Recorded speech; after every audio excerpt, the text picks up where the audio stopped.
Hello everyone, this is Ellen Baize and I'm getting ready to do a scour demonstration, wool scouring demonstration. So hopefully you can see my setup and I'm going to be right there.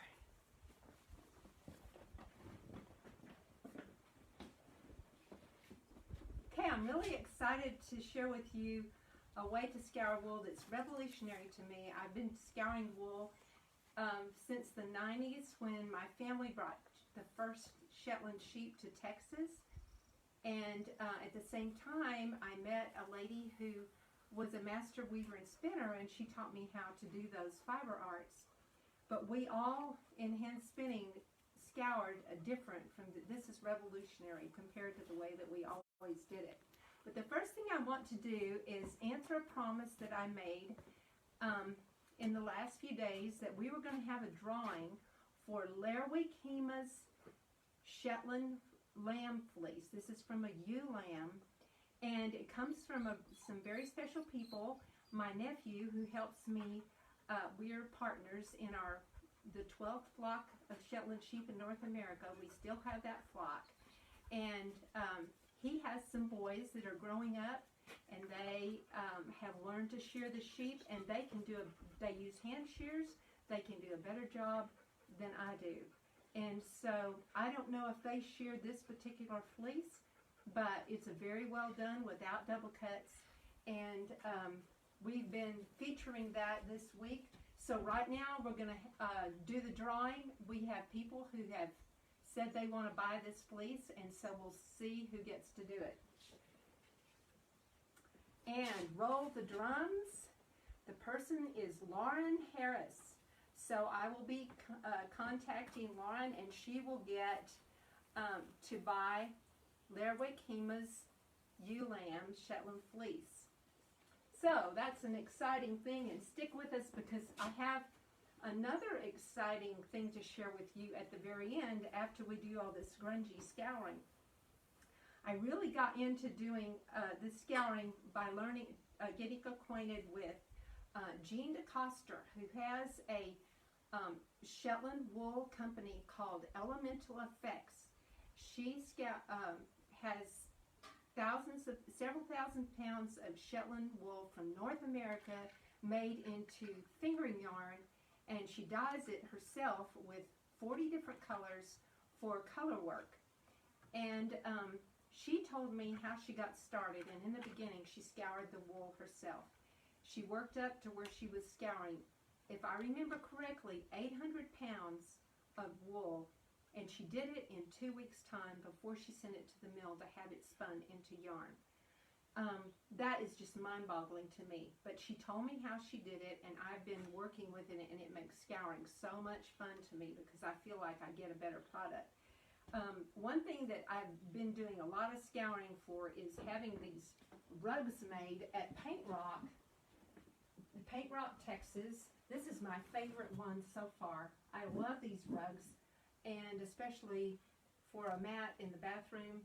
When you step out of the shower, there's nothing like stepping onto a wool rug that's sturdy. It doesn't flop around. And so I have started scouring wool, and this is my seconds or thirds wool that I wouldn't send to the mill to have made into yarn. And so I have spent a lot of time scouring this wool and picking it to send to them because they don't have a way to scour wool. You could do this too. I highly recommend the mill at Paint Rock, Texas. If you look up rugs at Paint Rock, Texas, you can find it real easily. Here's some of the coarser, less desirable Shetland, and you can see how clean it gets. I have to get all the grease out of it for them to work with it, and well, I don't know if that, I'm not sure of that, but anyway, and then I pick it to get all the VM out of it and send it to them, and they love working with it, and I love their rugs. So we're going to get started. Let me give you a few of the principles. You have to have 3 pots. I normally use I have enamel sinks. I have 2 sinks, and then I use a pot. The enamel sinks work really great because they are insulated, and your water doesn't cool down quickly. Gina Coster, when she was doing all these hundreds of pounds of wool, she could do 8 pounds in probably about 6 gallons of water. She would scour 8 pounds of wool before she changed her water. And it can be just incredibly dirty and murky, and yet if you do this right, have the right amount of soap, and get it, if you have enough soap, you can get it super clean even though your water is super dirty.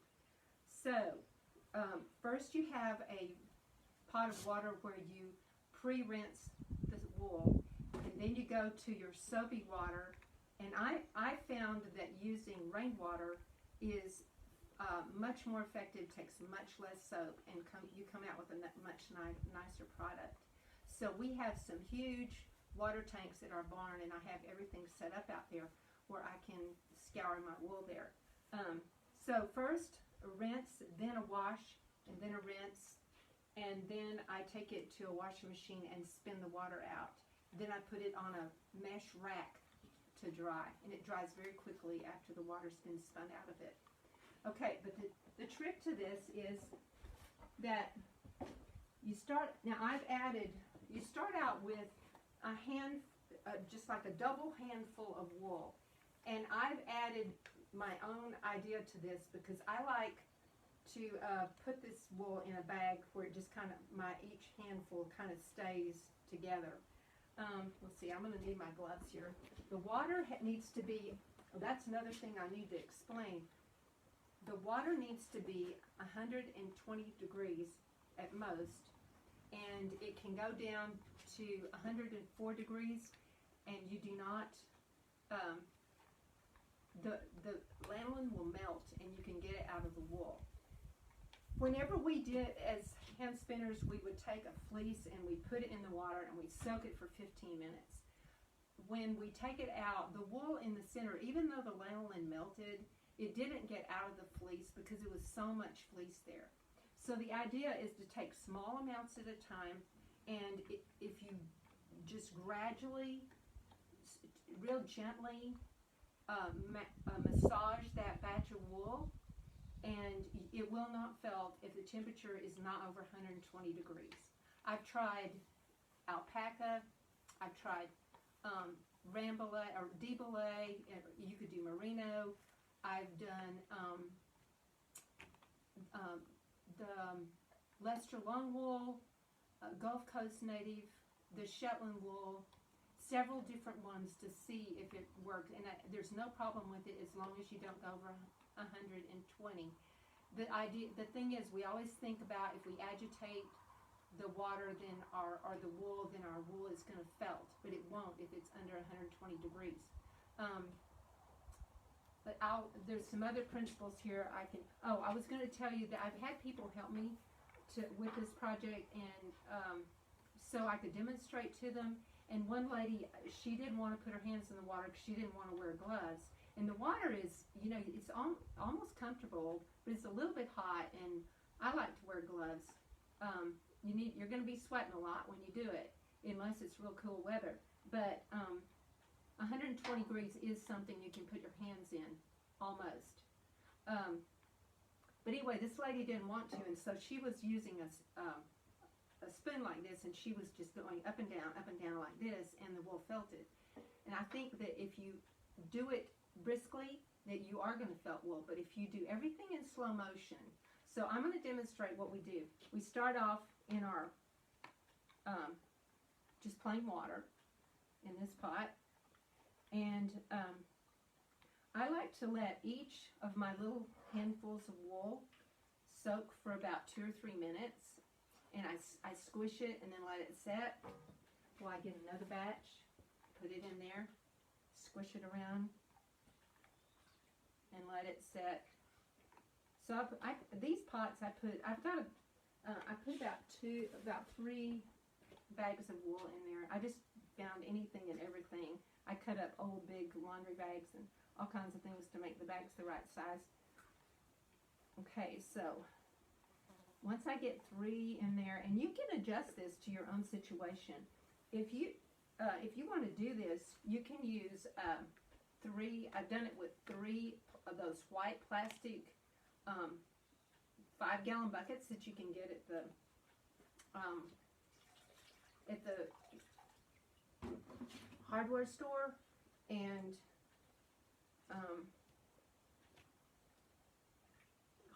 these metal pans are a little bit shorter, so that's why I'm using them right now. But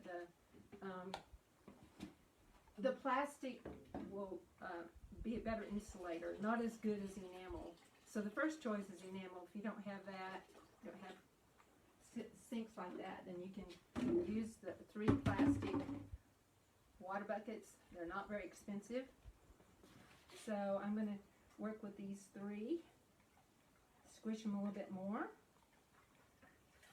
And one thing that's really important is that you squeeze all the water out. You don't want to take the dirt from one batch to the next. So you carefully squeeze out all the water. This water seems a little bit warm, but maybe it's okay. Okay, so I'm kind of getting to where I've done it enough. I'm just learning that I have to go by feel. I used to use thermometers, and you can do that, so you kind of get the hang of it. So squeeze all the water out, and then I'm going to let these 3 soak in the soapy water while I get 3 more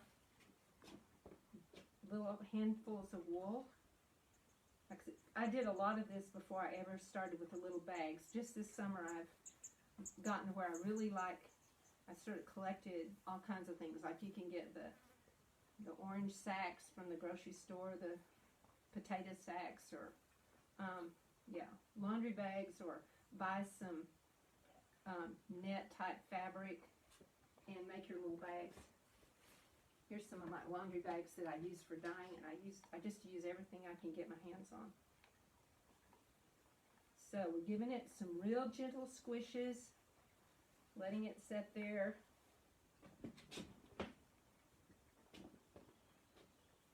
I just can't imagine doing 800 pounds in 2 weeks. I hope she did it in cold weather, because she lives in Palm Springs, California. Jean DeCoster, you want to look up elemental effects. Write that down, look it up. You will be amazed at what she does, and it's all North American Shetland wool that she uses. Okay, so now I'm going back to my my soapy water. See how clean it is? It's really, really white. It really got the lanolin out of that. This fleece came from George. Excuse me. And he has a lot of lanolin in his fleece. Okay, be sure you squeeze it out, and it'll work a lot better. Don't put soap in your rinse water.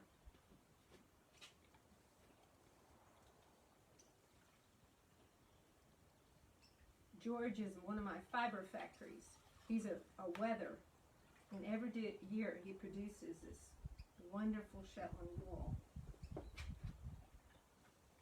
I'm planning to send this to a mill, and because of the cost of postage, you lose so much weight with all the dirt and lanolin in your wool that it's much cheaper to wash it first and send it. And then also, so many mills now, they charge you by the incoming weight. So if you scour your wool before you send it, then you won't have to charge as much for your yarn in the end, because you won't have as much cost into every pound.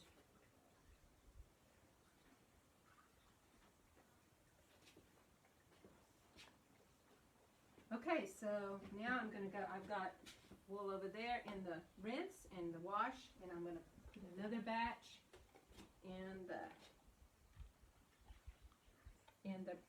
pre-wash. Squish it around. This water's getting pretty dirty, but it doesn't matter. It can just be as brown as the dirt on the ground, and you can still get your fleeces clean. When I do it in my big sinks, I have about 6 gallons of water, and I have used Dawn, but I'm trying to learn to use this Power Scour. It's for fleece, and you don't have the suds with Power Scour. When I use Dawn, I have all these soap suds to deal with, and I'm not sure if I'm getting all the soap out of the wool. But if you have a way to collect rainwater, it really will save on the amount of soap that you have to use. Okay, so now I have 3 bags of my little handfuls in 3 pots, and so I'm going to go back to, this is my rinse water, and I can see I'm getting soap out of this little batch right here. And my water's a little bit hot, so I'm going to add a little bit of cold to it. I always have cold water and hot water on hand so that I can adjust the temperature.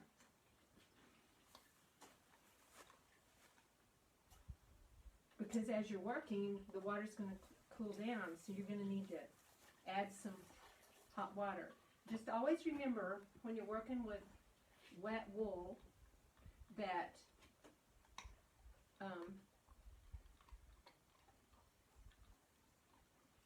you can take wool from cool to hot. Like you can put wool from cold to hot water, and it will not felt. But you don't want to ever put wool from hot to cold, or it will felt. So you have to be really careful about thinking about that. Still a little bit warm. Okay, so now I'm just going to shuffle each one of these down. Let's see the time.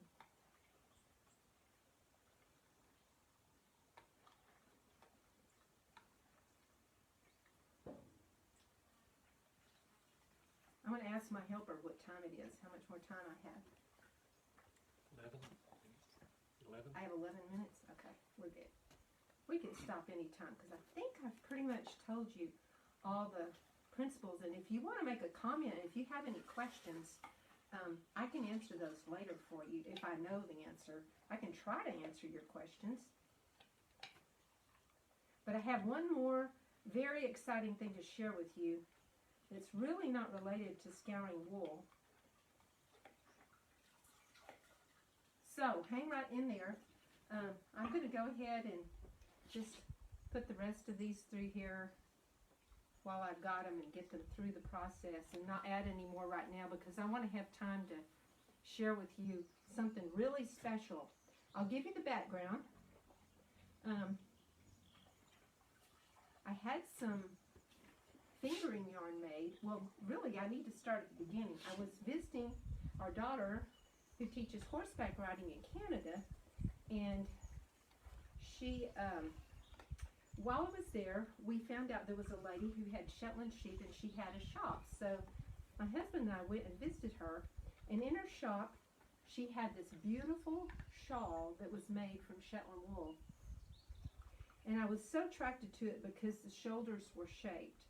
It was a beautiful lace shawl. I put it on and asked her if she would sell it. And she said no. And I asked her if she would sell a cone of yarn that she had there. And she didn't want to sell that either. So I came home and got wool from 2 of my favorite sheep. One is Charlie. He's my ram that is sort of my mascot. And then the other one was a ewe lamb out of him. Her name was Priscilla. So I got the yarn, the wool from those 2 sheep and sent it to Round Barn Fiber Mill in Illinois, and they made this fingering yarn for me. In the meantime, I met this lady named Linda Bryan, who when she was young, she made handmade things for Neiman Marcus. She knitted. So she is a master knitter. And I asked her if she would make this shawl for me. And she said, if it's not too easy. Well, it turned out to be incredibly complicated. And now, it's been 2 years since I gave her this yarn, the yarn just to make this, and the pattern, I bought the pattern and gave her the yarn to make this shawl. And just this past week, I was able to get the shawl. And I am so excited.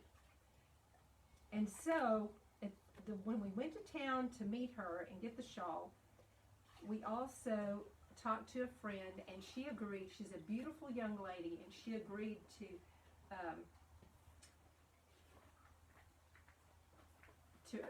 model the shawl.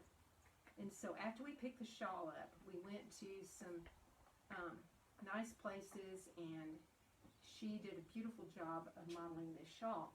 So I'm going to put it on for y'all right now, but then in a little while, if you want to go to Baize Shetlands, Facebook page Baize Shetlands, I am going to post the photographs of this beautiful girl modeling this shawl. They're just so amazing. My husband took the photographs, and they are just absolutely amazing, and this girl is so beautiful. She really does show off this shawl.